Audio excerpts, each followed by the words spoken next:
के तपाईँहरू पनि फुल टाइम कामको साथसाथै पार्ट टाइम गरेर एक्स्ट्रा इन्कम जेनेरेट गरी आफ्नो ड्रिम लाइफ चाहनुहुन्छ?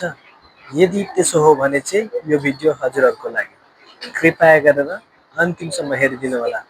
नमस्ते, मेरो नाम सुरेन्द्र। ओरिजिनली चाहिँ म नेपालको इलामबाट, हाल चाहिँ साउदी अरब बस्दै आइरहेको छु विगत 11 वर्षदेखि।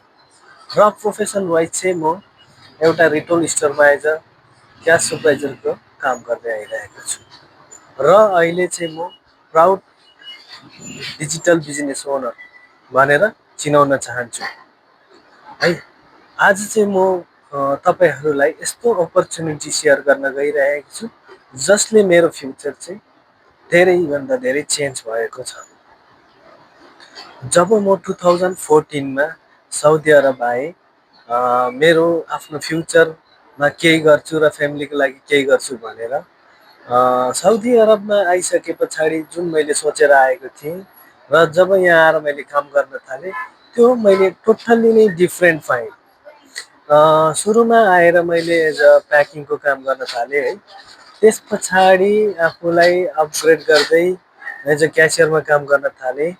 साथसाथै हाम्रो अब सबै घरको जिम्मेवारी आफ्नो प्यारेन्ट्सहरू र आफूले आफूलाई पनि अपग्रेड गरेर आफ्नो फ्यामिली सबै आफ्नै आफूले नै हेर्नुपर्ने भइसके पछाडि एउटा सर्टेन स्यालेरीले मान्छेलाई नहुँदो रहेछ होइन।